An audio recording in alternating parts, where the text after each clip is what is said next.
hoy vamos a comenzar con la unidad 5, que tiene que ver con temas de cálculo numérico que vamos a ver el resto del curso.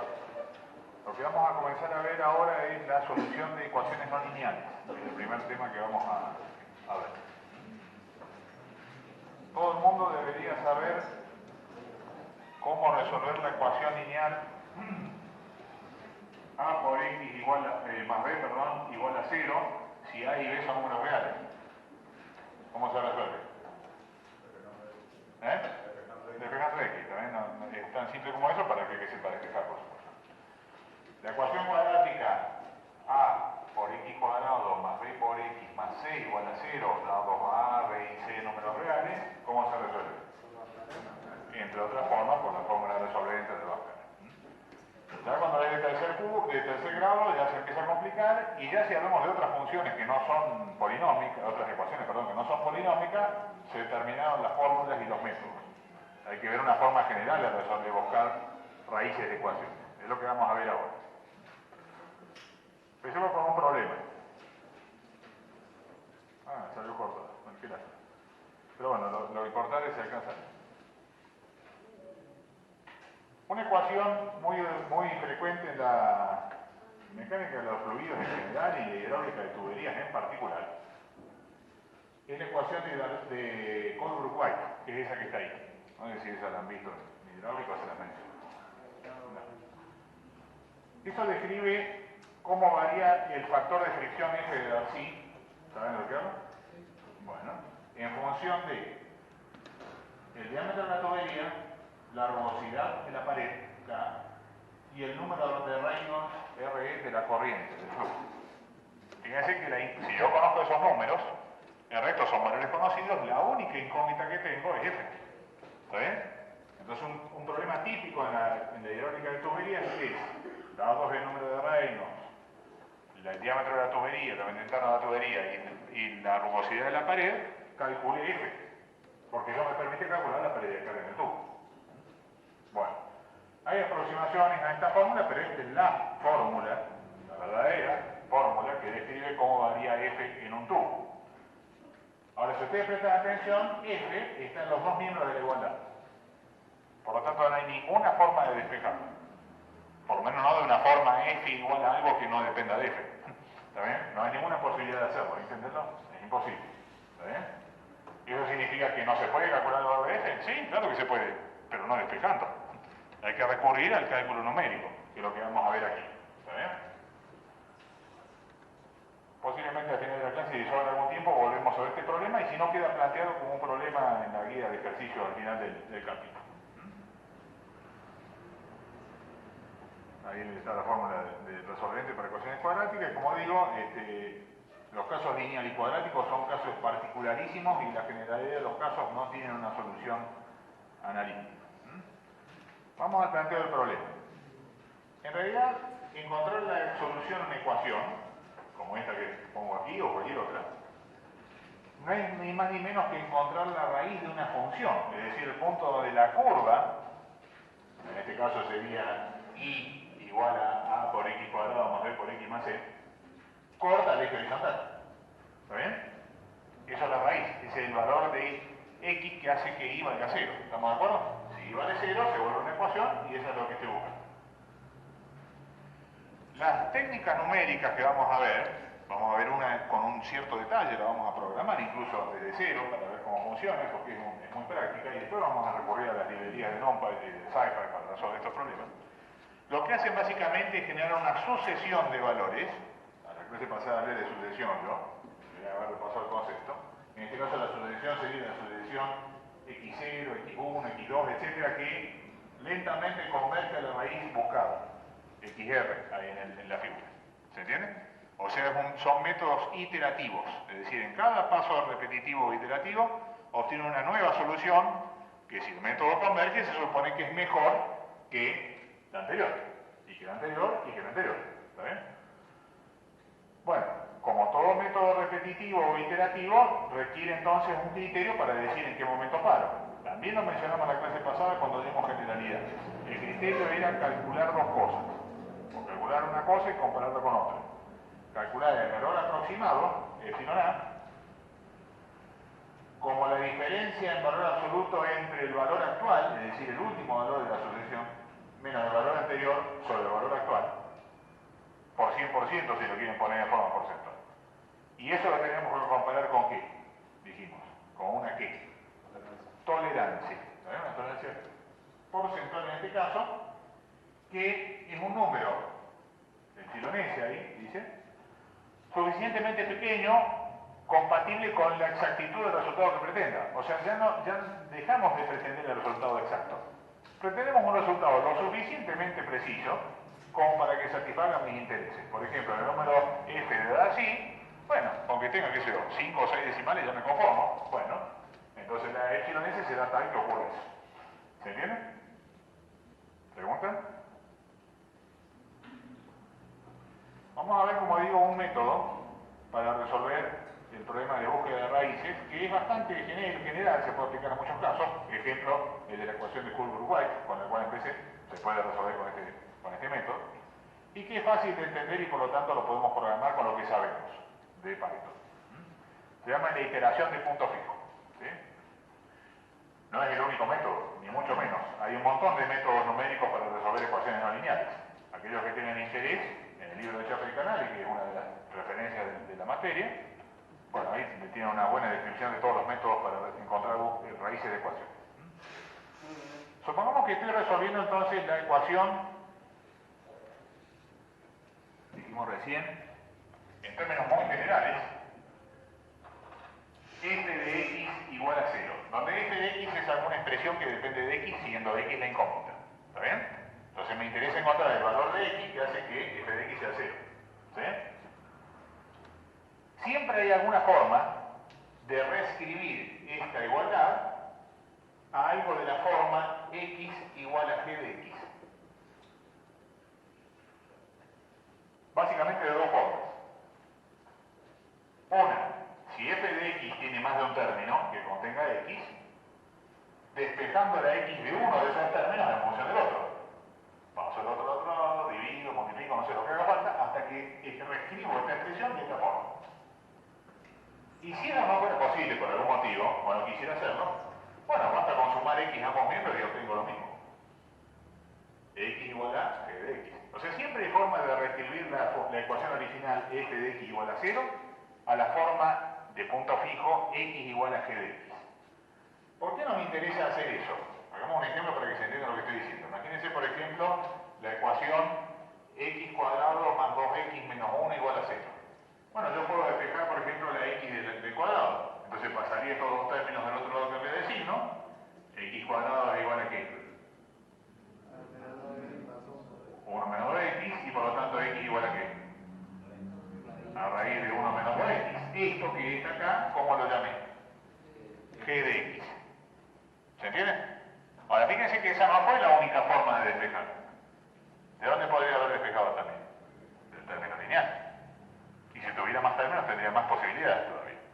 Ya vamos a ver que eso tiene un impacto muy importante en la posibilidad de llegar o no a la solución. Vamos a hacer un comentario más adelante. Nuevamente, si una forma de despejar me permite llegar a la solución, es porque la otra no, o viceversa.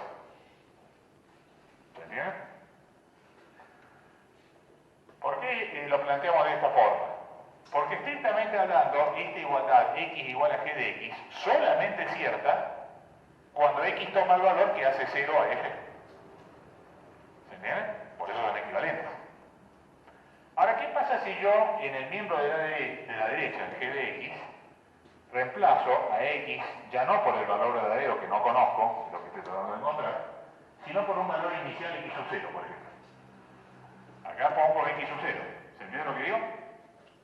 Bueno, salvo que tenga la increíble suerte de que ese x, y esa va a ser una sola vez en la vida, que ese x sub 0 sea la raíz buscada, no me va a dar x sub 0 del otro lado, me da otro número. ¿Se entiende lo que estoy diciendo? Porque solamente la igualdad se cumple para la raíz. Entonces digamos que ese nuevo número se llama x sub 1, el siguiente número de la sucesión. Que si esto funciona bien, es mejor aproximación a la raíz que x sub 0. Esto ya me habilita a calcular el error aproximado. ¿A qué sería igual el error aproximado con esos subíndices?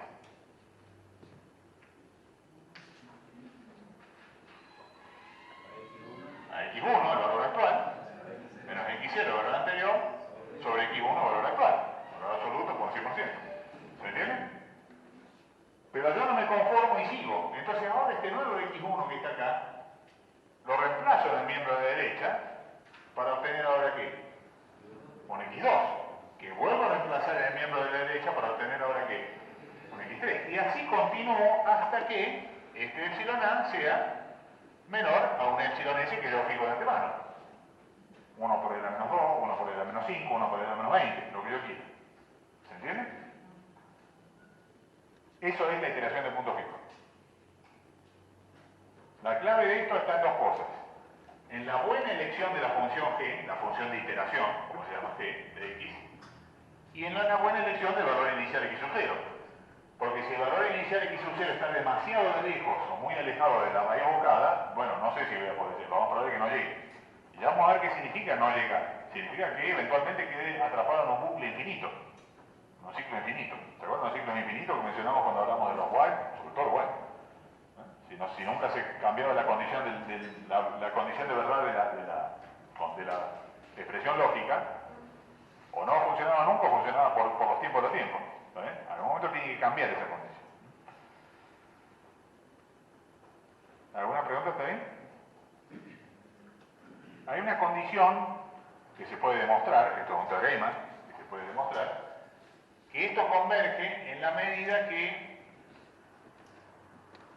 el valor absoluto de la derivada de g, el valor absoluto de la derivada de g evaluada en la raíz, sea menor a 1. Si eso es cierto, entonces esta forma iterativa converge. No voy a demostrar esto lo pueden ver en los libros, pero lo he demostrado. Pero tiene una trampa esto. Fíjense que yo puse aquí su índice R, que verdaderamente, por cierto, es la raíz buscada. Y entonces, ¿cuál es el problema? Si no, ¿para qué estoy haciendo esto? Entonces me tengo que conformar con reemplazar esta R por 0. Es decir, al menos verifiquemos si se cumple para la condición inicial. ¿Se entiende lo que digo? Eso no garantiza nada. Pero bueno, por lo menos estoy un poco más cerca. En la medida que el x sub 0 esté medio cerca del x sub r, me va a ayudar. ¿Y cómo puedo elegir un x sub 0 cercano a x sub r para empezar la iteración de punto fijo? Hay que hacer un gráfico de la función. Graficar la función y ver más o menos cerca de qué valor está la raíz buscada. Esa es la forma de elegirlo. ¿Se entiende? ¿Pregunta?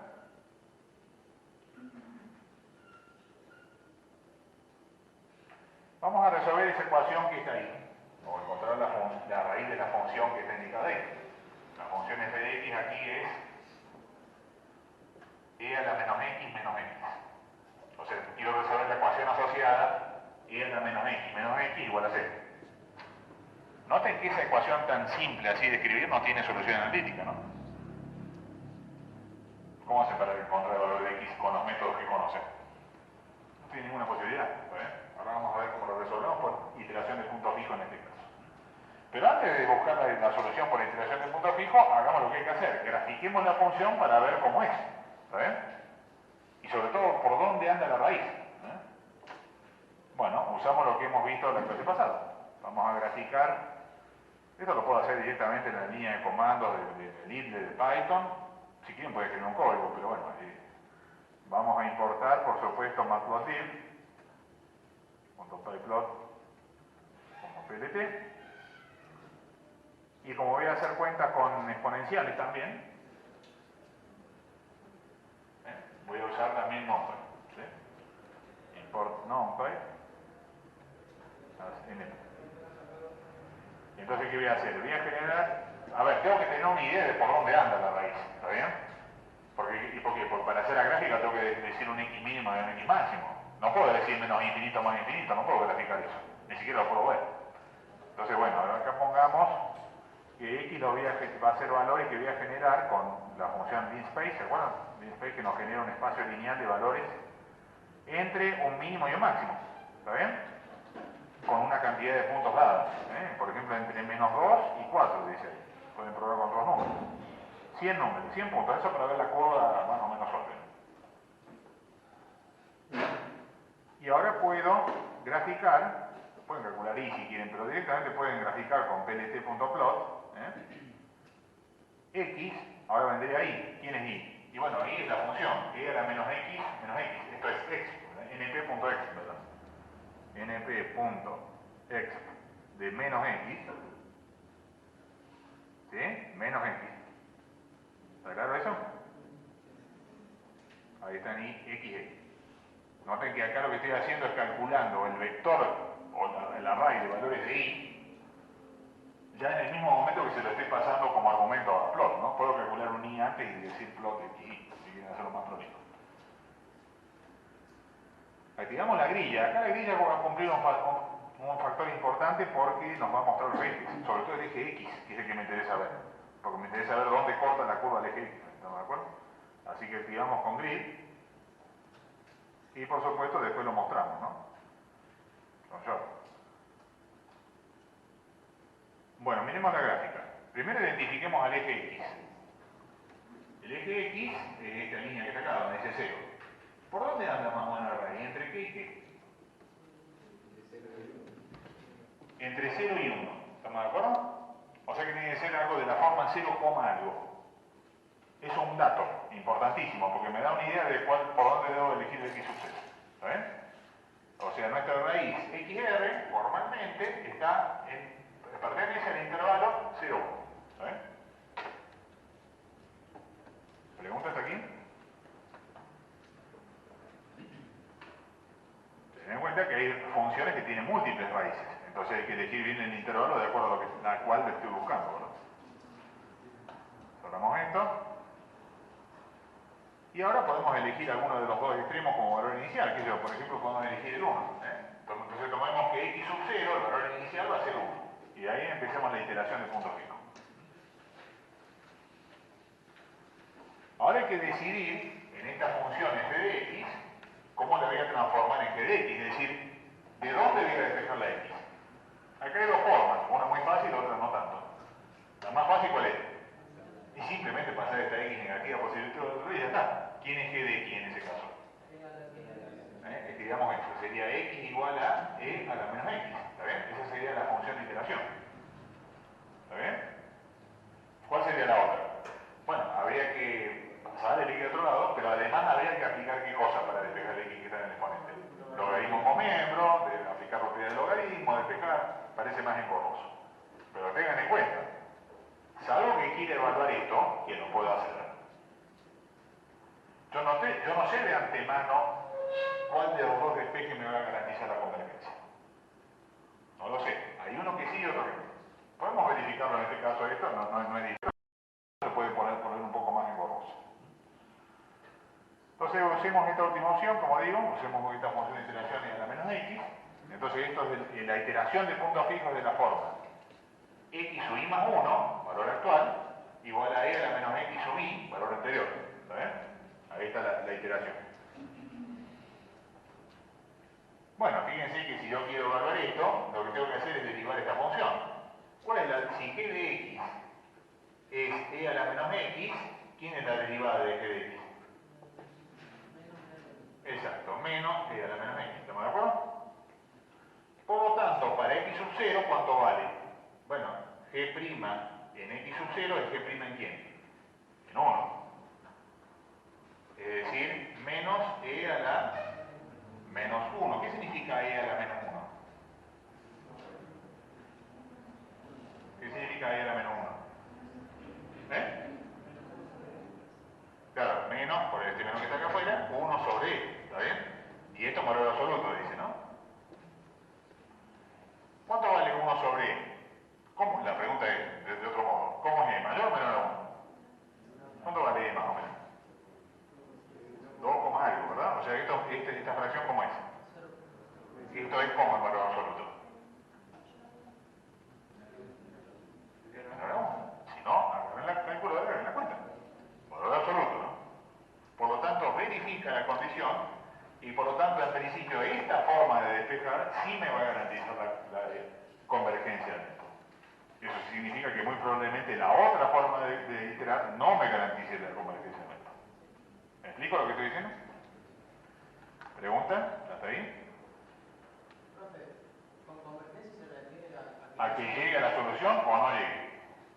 Y como yo no sé de antemano cuántas veces voy a tener que repetir este proceso iterativo que generaba esa sucesión, que yo les decía hace un rato, ¿se acuerdan? Lo muestro la figurita de vuelta. Yo no sé cuántas veces voy a tener que repetir este proceso para llegar a la solución. No puedo usar un for, porque yo no sé de antemano cuántas veces voy a repetir. Voy a tener que usar un while. Mientras se cumpla cierta condición, repita el cálculo. ¿Me explico? Ahora, ¿qué pasa si esa condición no deja de cumplirse nunca? Y en un bucle infinito queda atrapado. Eso significa que todos estos métodos iterativos tienen que tener dos condiciones de salida. Una, la normal, la esperada, la deseada. Epsilon A menor a epsilon S. Ahora, ¿qué pasa si no se cumple nunca esto? ¿Qué es lo que ocurriría si debe? Bueno, tengo que tener sí o sí algún control del número de iteraciones. Si el número de iteraciones supera a un número máximo de iteraciones, 1000, 10.000, no sea un número muy grande, bueno, listo, pare de iterar. Y presento un mensaje en consecuencia en pantalla. No se obtuvo la solución. ¿Me explico lo que estoy diciendo? Todo método iterativo tiene que tener siempre esa puerta de salida de emergencia, porque si no van a quedar atrapados en un bucle infinito. No va para nunca, ¿se entiende? ¿Preguntan? Profe, Sí. si no se hubiera verificado la igualdad entre x igual a x, no, x igual a x. ¿Cómo? Si no se hubiera verificado la igualdad de x igual a y a la menos x. ¿Y si yo lo detecté de acá? No, si no se hubiera verificado con el valor de x igual a 1. Con la condición dice el otro. Ah, todavía está hablando de esta condición. ¿De qué prima está hablando? ¿De esto está hablando? Sí. Sí. Bueno, eso significa que posiblemente tenga que despejar de otra forma, entonces. Solamente eso significa. Bueno, a ver, ya he dicho. Normalmente vos tenés más de una forma de obtener una función de iteración que dice. ¿Entendiste que acá hay dos? Bueno, la que nosotros elegimos, por suerte, es la que resuelve el problema. Eso significa que si hubiera despejado de la otra forma, que nadie lo hubiera hecho, porque obviamente es más difícil, pero ojo, no necesariamente ese es el dato, ¿no? Bueno, esa seguramente diverge. Es decir, si vos despejás X de acá arriba y haces la misma prueba lógica esta que está acá, posiblemente falle eso. Y posiblemente entonces nunca cumplas la condición esta, que epsilon A sea menor a epsilon S. Es decir, va a tener que tener sí o sí la salida por el número de iteraciones y la solución que obtenés no tiene ningún valor. ¿Me explico? Porque nunca convergió. ¿Se entiende lo que digo? ¿Alguna otra pregunta? Bueno, veamos el código. Por eso, estudiemos el código y después lo escribimos. Por eso, fíjense que este while que está acá tiene dos condiciones, si se fijan ahí. Mientras, repita el cálculo, mientras, ya vamos a ver el detalle, pero piensen en lo general para entender la lógica. Mientras epsilon A sea mayor a epsilon S, es decir, lo opuesto, repita el cálculo mientras esto sea falso, es decir, mientras epsilon A sea mayor a epsilon S, o I, que obviamente debe ser la variable que cuenta el número de iteraciones, sea menor a I max. Es decir, se han invertido todas las desigualdades, ¿está claro? Porque estoy diciendo mientras, entonces tengo que invertir la desigualdad. ¿Se entiende?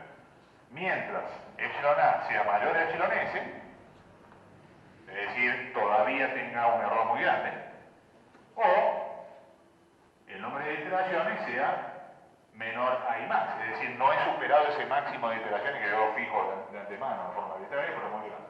¿Se entiende? ¿Alguna pregunta de eso? E incluso la presentación del resultado en pantalla también tiene que estar en un if-else. ¿Por qué? Y porque no es lo mismo lo que tengo que presentar si terminé el bucle while, porque esto dejó de ser verdadero, o porque esto dejó de ser verdadero. Si esto dejó de ser verdadero, ¿qué significa? ¿Me escuchan? Que llegué a un resultado. ¿Está bien? Con su error, pero llegué a un resultado. Ahora, ¿qué pasa si esto dejó de cumplirse? Significa que esto no, que siempre se cumplió y por lo tanto terminé porque se superó el número máximo de iteraciones. No puedo presentar ningún resultado porque lo que tenga guardado en la variable X o como se llame es basura, pero además tengo que presentar un mensaje en pantalla indicativo. No llegué al resultado. ¿Se entiende? Por eso hay un if-else ahí abajo, para presentar, para el print. ¿Preguntan? Bueno, el resto lo vamos explicando a medida que escribimos el código. Esto, como es un programa, lo voy a escribir directamente en Gin, ¿verdad? Pero pueden escribirlo en línea de comando, línea por línea. Lo único que si lo van a hacer en línea de comando, acuérdense de indentar, ¿no? El while, el if, porque si no, no van a dar. Esto lo voy a guardar como punto fijo, punto pi. Guardar como punto fijo, punto pi. Bueno, acá voy a importar numpy porque voy a seguir utilizando la función exponencial, ¿verdad? Numpy, ACNP. No voy a hacer ningún gráfico, ya el gráfico lo hice previamente para visualizar la función y para elegir el valor que sucede. Ese es el x inicial, allí le llamo x sub i, porque en realidad x sub 0 solamente en la primera iteración es x sub 0. En la siguiente es el x sub i de la forma general de la iteración de puntos fijos. Entonces le puedo llamar xi. Xi igual a 1. ¿Está bien? El epsilon a lo voy a fijar arbitrariamente en un número muy grande, 100. ¿Por qué? Porque si ustedes se fijan, si yo no hiciera si no escribiera eso que acabo de escribir, habría un error apenas intente empezar a ejecutar el programa. A ver si alguien me dice dónde está el error. EA, sí, para que se ejecute el while, tiene que ser mayor, sí, a ES. Entonces, tener un valor primero para que ejecute. Lo último es lo correcto. O sea, yo no puedo hacer esta comparación que está acá si epsilon no tiene ningún valor almacenado. Y en verdad, el primer cálculo de epsilon a lo voy a hacer aquí adentro. Entonces estoy como el huevo y la gallina. ¿Por dónde empiezo? Bueno, le doy un valor epsilon a un número suficientemente grande, de modo tal que esta condición es verdadera seguro, siempre. En vez de decir, no le he puesto 1000, cualquier otro número, es lo mismo. Y ya en la primera iteración del while ya se va a cambiar el epsilon, por el valor verdadero que le corresponde. ¿Se entiende lo que digo? Esto es un truco habitual cuando uno utiliza ciclos while, para inicializar una variable que tiene que usar en la comparación. ¿Pregunta? Y lo otro que tengo que inicializar es epsilon s, la tolerancia. Si yo pongo 0.01, ¿qué significa?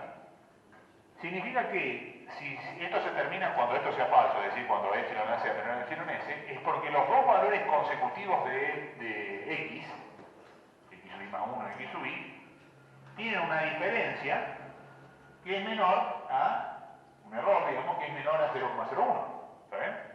A 1 sería el 1%, digamos, 0,01%, 0,01% si lo quieren poner en porcentaje, no sé cómo está puesto acá, yo le digo. Sí, en por ciento, o sea, sería 0,01%, un valor suficientemente bajo como para que el resultado sea confiable. ¿Está bien? Otra cosa que tengo que inicializar es el contador de iteraciones. Es decir, una variable, y se llama acá, que en cada paso iterativo del while se incremente en 1, fíjense. Por eso adentro del while era una instrucción de la forma i igual a i más 1. ¿Se acuerdan cómo que era eso? Toma el valor que tiene i, súmele 1 y guárdelo en i, con lo cual el anterior desaparece. Es decir, como esto se repite cada vez que se repite el while, básicamente lo que hace eso es contar. Es lo que se llama un contador. En programación es un contador de eso. Cada vez que se repite, se incrementa el 1. Un contador. Entonces voy a comparar en cada momento el contador con imax. ¿Sí? Y ahí max lo tengo que definir, ¿sí? No puedo comparar nada. Un número muy grande, que es 1000. Si en 1000 iteraciones no converge, se terminó. ¿Sí? No sigo adelante. Es muy raro que en la 1001 vaya a converger, digamos. Seguramente ya no funciona. Y ahora viene el núcleo, digamos, la parte principal del código, viene el while. Mientras, decíamos recién, son dos condiciones, ¿no? LA sea mayor al S. Recuerden que esto tiene, el while se repite mientras la condición sea como verdadera. Entonces, esta condición tiene esta condición tiene dos, mientras A sea mayor a epsilon S, ahora vamos a estudiar eso, y sea menor a I max. ¿Cuándo es verdadero el OR, el O? Eso lo explicamos en la tabla de verdad. Cuando ambos argumentos o operandos son verdaderos. Es decir, mientras esto sea verdadero y esto sea verdadero. ¿Está bien? Alguno de ellos. ¿Está bien? Perdón, dije mal. Mientras alguno de ellos sea verdadero. O este que está aquí o este que está aquí. ¿Qué me preguntaban? No, digo, si ese era el I el que dije. El O, pues dije mal. Mientras este sea verdadero o este sea verdadero. Con que uno de ellos sea verdadero es suficiente. ¿Está bien? Normalmente, al principio, ¿qué va a ocurrir? Veamos la primera iteración. Epsilon A, ¿cuánto vale? 100. Epsilon S, ¿cuánto vale? 0,01. ¿Cómo es esto? Bien, vamos por el otro lado. ¿Y cuánto vale? 0. ¿Y más cuánto vale? Bien, ¿cómo es esto? Los dos son verdaderos, el O es verdadero. ¿Está bien? ¿Se entiende?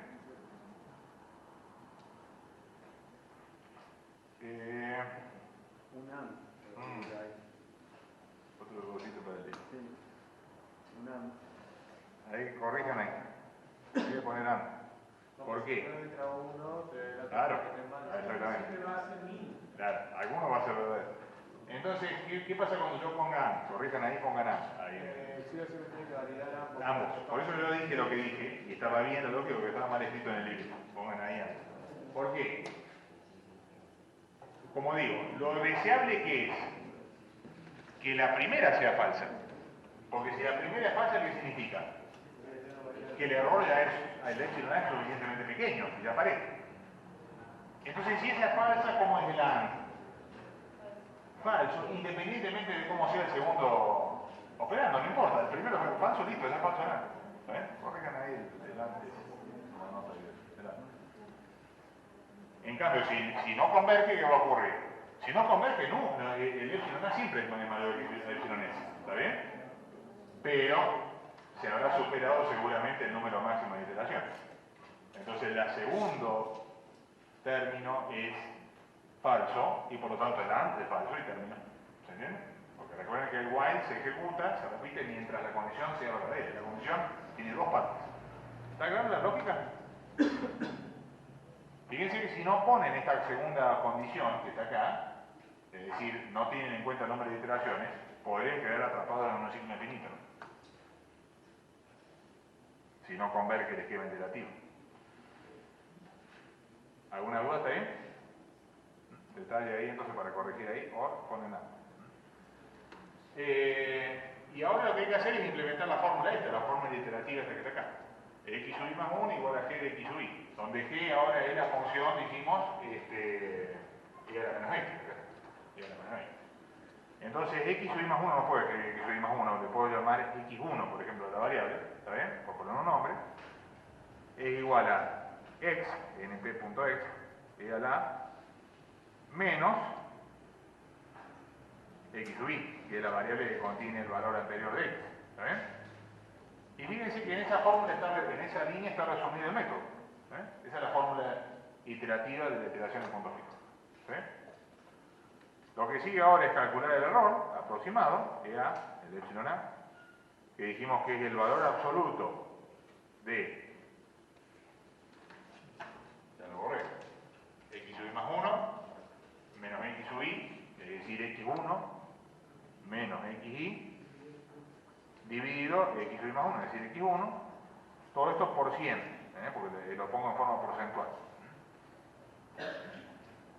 ¿Vamos hasta ahí? Y ahora, ¿qué dije que es lo que hay que hacer en el método una vez que calculo el nuevo valor x1? Entonces, quiere decir que lo que ahora se llama xy, en este paso, en el siguiente paso, ¿qué tiene que ser? Por lo tanto, ahora viene una instrucción muy importante que es la reasignación. Le voy a decir que x sub i tiene que ser igual a x sub 1, o xy igual a x1. Está claro que eso es una asignación, ¿está bien? El valor de x1 que acabo de calcular allá arriba lo guardo en x sub i para empezar el nuevo paso repetitivo.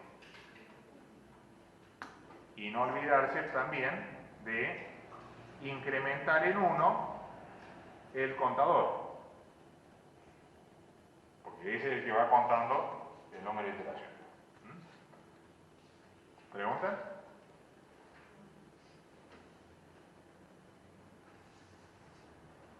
Cuando termine esto, tengo que presentar un resultado, un mensaje en pantalla. O bien con el resultado, o bien un mensaje diciendo que no llegamos al resultado. Entonces, como dijimos, al final, si y epsilon A es menor a epsilon S, ¿qué quiere decir? Que converge, es decir, que hay una solución. Por lo tanto, la puedo presentar en pantalla. Entonces escribo un mensaje de la forma print, comillas,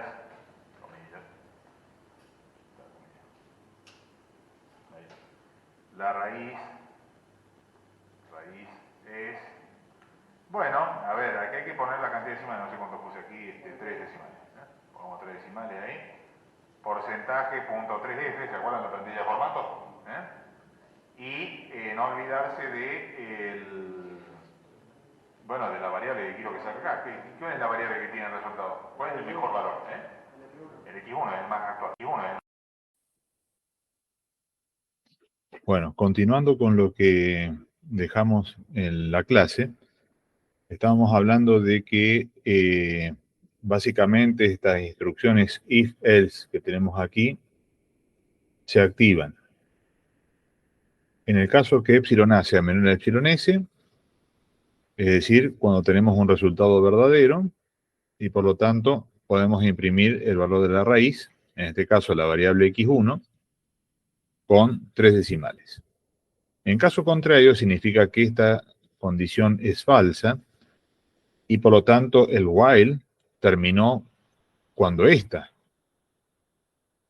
fue falsa. Es decir, cuando i fue mayor que imax, es decir, cuando se alcanzó un número de iteraciones excesivamente grande y por lo tanto el método no converge y entonces en lugar de imprimir el resultado, lo que imprimo es un mensaje acorde a esa situación. No debo ver ningún resultado ya que es incorrecto.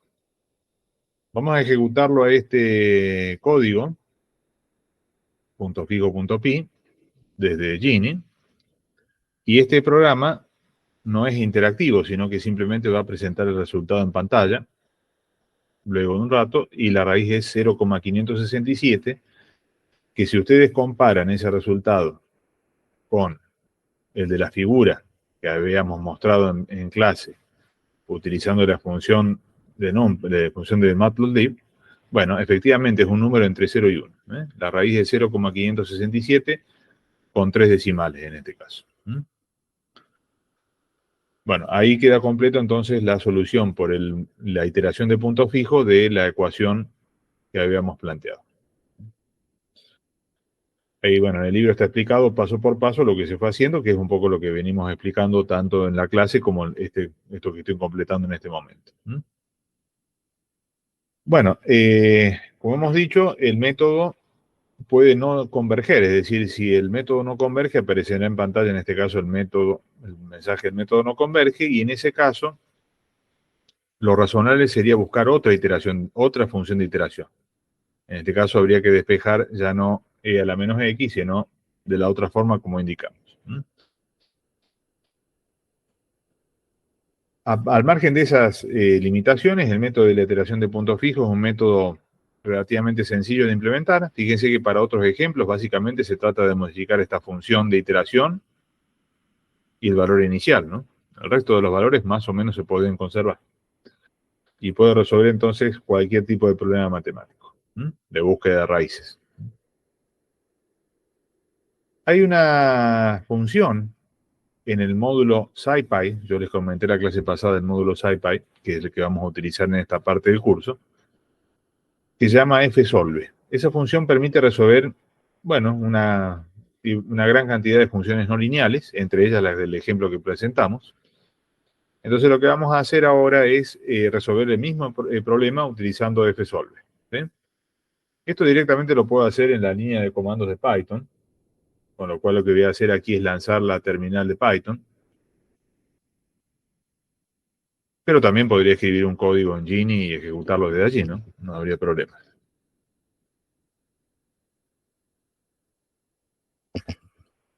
Bueno, entonces lo primero que tengo que hacer es, bueno, voy a seguir utilizando las funciones de NumPy, así que importo NumPy, como de costumbre. Y luego voy a importar desde el módulo scipy.optimize, que es el que busca, en este caso, las raíces, ¿sí? Entonces, la función fsolve. Entonces voy a decir from, desde scipy. Recuerden que para esto tienen que haber instalado previamente scipy, como está explicado en el libro, ¿no? Si no, no va a funcionar, obviamente. Salvo que estén corriendo el código desde Google Colab, en cuyo caso ya forma parte de Google Colab y lo único que hay que hacer es importarlo como estoy haciendo ahora. From scipy.optimize import fsolve, es decir, la función que sirve para resolver ecuaciones no lineales, fsolve. Ahí está importada. Y ahora voy a definir una función lambda, que voy a llamar x. Recuerden que las funciones lambda, como explicamos en su momento, son una forma abreviada de definir funciones matemáticas. Y se escribe f igual a lambda, que es lo que indica que es una función lambda, la variable x, 2 puntos y la expresión de la función. Cuidado, de la función original que quiero anular, o sea, que quiero buscar la raíz, que era e a la menos x. Acá ya no tiene ningún sentido hablar de la función de iteración g de x. Eso era propio y únicamente del método de iteración de punto fijo. Aquí lo que estoy resolviendo es la ecuación, volvemos al libro, bueno, está indicada ahí, e a la menos x. Eso es lo que quiero resolver. Entonces voy a escribir np.exp menos x. Es importante entender eso, ¿no? Estamos resolviendo esa ecuación. Siempre resolvimos esa ecuación. Solo que en la iteración de punto fijo, bueno, hubo que reescribirla de otra forma. Acá no hace falta hacer eso. No corresponde hacer eso. Lo que anulamos es f. Nunca hablamos de g. Entonces, definida la función f como función lambda, la solución por fsolve es muy simple. La sintaxis es, llamo a la función fsolve y le paso dos cosas. La función a anular, o buscar la raíz, y un valor inicial, el x sub 0. El x sub 0 que habíamos planteado para la iteración de puntos fijos se lo paso como segundo argumento. Otra vez, es conveniente hacer un gráfico previo de la función para tener alguna idea de algún valor cercano a la raíz. Era el 1, era cercano al x sub 0, perdón, a la raíz buscada, ¿verdad? Entonces, con eso que está ahí, cuando yo presiono Enter, obtengo un resultado que es la raíz. Si ustedes se acuerdan, ese 0,567 era el valor que habíamos obtenido artesanalmente, si quieren verlo así, por la iteración de punto fijo. Aquí lo obtenemos utilizando la función fsolve del módulo scipy optimize. ¿Sí? En general, fsolve les va a permitir resolver muchas funciones. Ahora, no siempre van a obtener la solución buscada, ¿no? Eso hay que tener cuidado porque hay funciones, ecuaciones muy complejas que pueden no llegar a funcionar bien. Pero, en general, para las funciones más comunes o ecuaciones más comunes que pueden llegar a encontrar, van a funcionar bien. Así que hasta ahora tenemos dos herramientas para resolver ecuaciones no lineales. Una de carácter general, ¿no? Sin indicar de qué tipo de función se trate. Una es la iteración de punto fijo, que la hemos escrito como un código en Python. Hemos dicho que con pequeñas modificaciones, ese código en Python, básicamente modificando la función de iteración, no es así, concretamente este miembro de la derecha de esa asignación, y el valor inicial, casi que estoy en condiciones de resolver cualquier problema que se me presente, ¿verdad? Y la otra, un poco más sofisticada y más directa, si quieren verlo así, es utilizando, no es así, la función fsolve del módulo scipy.optimize, que tiene una sintaxis muy sencilla una vez que uno declaró previamente la función a buscar la raíz. Cuando la función a la cual le quiero encontrar la raíz es una función polinómica, es decir, lo que estoy buscando son raíces de polinomios, entonces existen funciones específicas, así de scipy y de numpy, que nos pueden ayudar a hacerlo más eficiente a la solución. En el caso de polinomios, utilizamos la función polyroots, que está disponible en el módulo numpy.polinomial. numpy.polinomial. Recuerden que una función polinómica es una función como esta p de x, cuya definición es un polinomio, que básicamente se define a través de los coeficientes C sub 0, C sub 1, C sub 2, etcétera, hasta C sub n, en ordenados, es decir, desde el grado 0, es decir, el término independiente, hasta el grado n. Y eso lo puedo imaginar yo como un array unidimensional de NumPy. Un array en una dimensión de NumPy con valores C sub 0, C sub 1, etcétera, hasta C sub n, es una forma de definir un polinomio. Si es que esos coeficientes están ordenados, por supuesto. Si es que esos coeficientes están ordenados. Es importante tener presente que el polinomio se supone que además es completo, es decir, que no le falta ningún grado en x. Si un grado de x faltara, que sea, por ejemplo, faltara el x cuadrado, entonces el c sub 2, c0, y por lo tanto, si tengo que escribir un 0 en el array de NumPy que representa polinomios, ¿se entiende la idea? Eso es muy importante tenerlo presente, porque si no, NumPy va a interpretar mal el grado del polinomio. O sea, el polinomio debe estar completo y ordenado. Y entonces, en ese caso, lo que se almacena son los coeficientes desde el grado menor al grado mayor. Una vez guardados esos coeficientes, por ejemplo, en una variable c, podríamos llamarle, simplemente llamando la función polyroots y pasándole como argumento el array c, devuelve todas, no una, todas las raíces del polinomio. Recuerden que un polinomio tiene tantas raíces, esto es tanto reales como complejas, como grados del polinomio. Un polinomio de grado 2 tiene 2 raíces, un polinomio de grado 3 tiene 3 raíces, etc. Fíjense que con los métodos anteriores, ya sea tanto la iteración de punto fijo como la función fsolve, yo puedo obtener una raíz por vez, nada más. Eso no me impide repetirlo para otros casos. Pero polyroots es más poderoso en ese sentido, me permite visualizar todas las raíces del polinomio. Entonces veamos el ejemplo. Dice, calcule las raíces de la función polinómica 2x cubo menos 12x cuadrado más 17x menos 5 usando la función polyroots de NumPy. Fíjense que el polinomio está completo y ordenado, solo que está ordenado en el inverso, ¿no? Está ordenado de grado mayor a grado menor y eso tiene que estar invertido, o sea, tenemos que cambiar el orden. Pero sí que está completo, están presentes el grado 3, el grado 2, el grado 1 y el grado 0, es decir, el término independiente.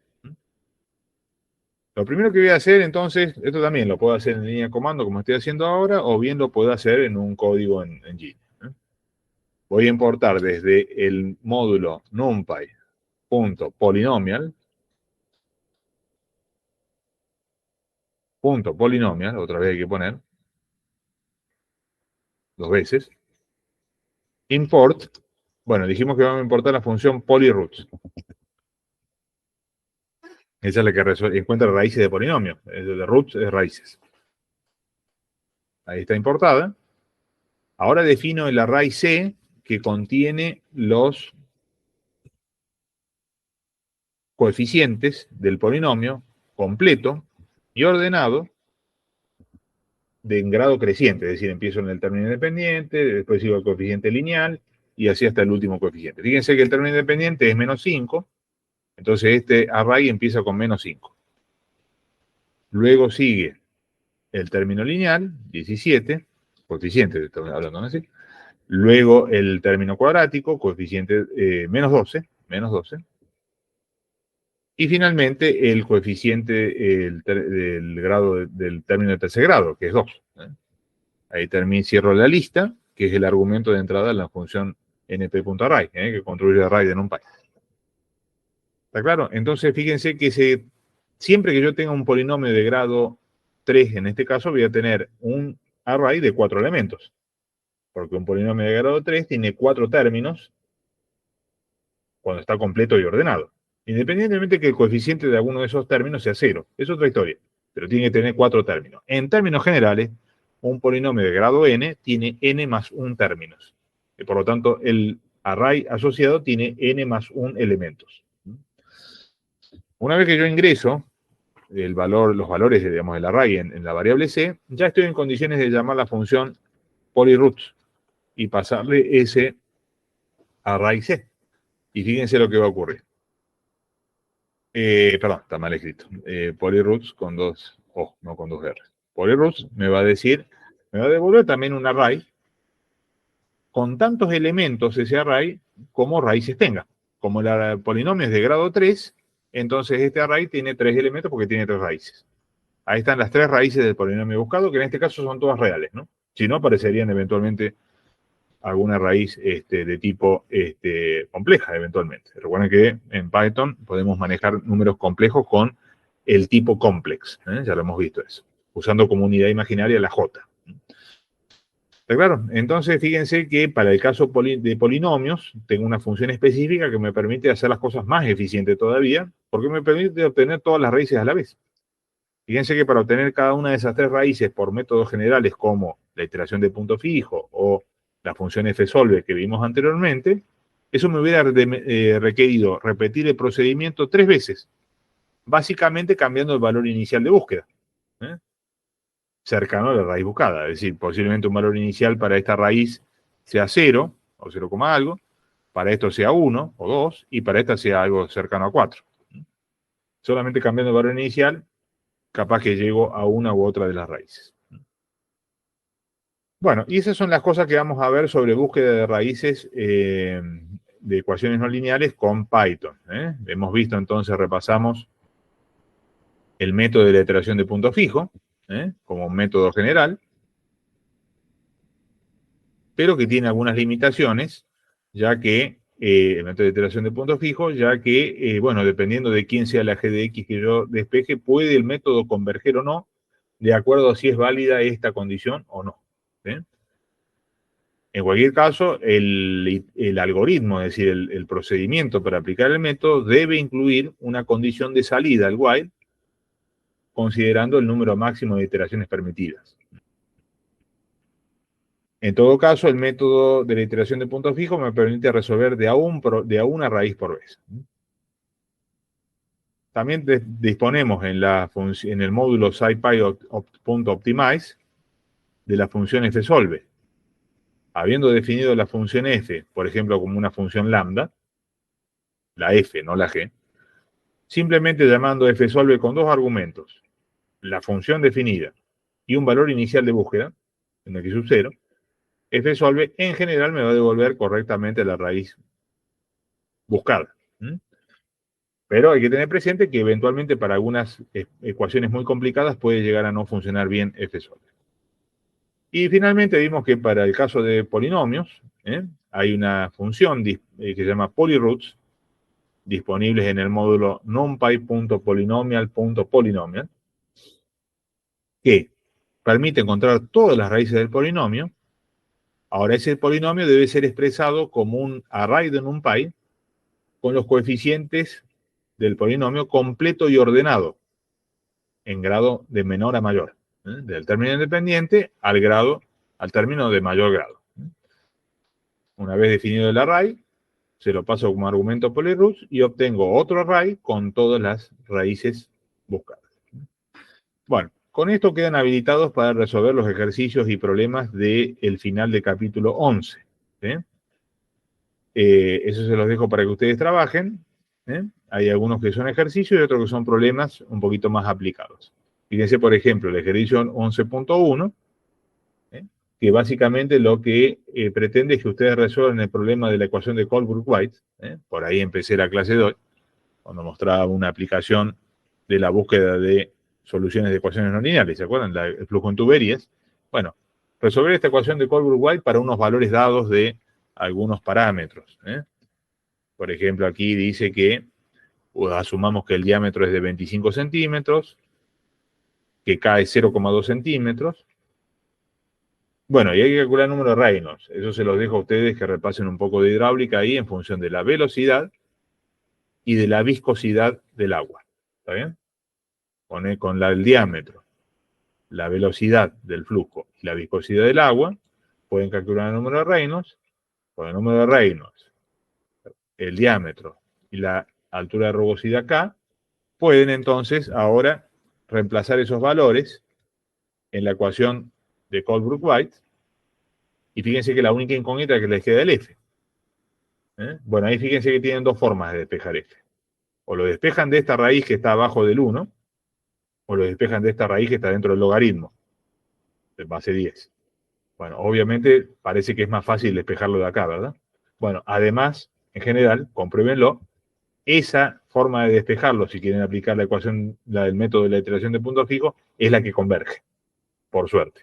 Entonces despejan f de acá en función de f y empiezan a aplicar la iteración de punto fijo. Incluso lo que pueden hacer es reciclar el código punto fijo, punto pi, y modificar algunas cosas aquí y ya lo tienen funcionando.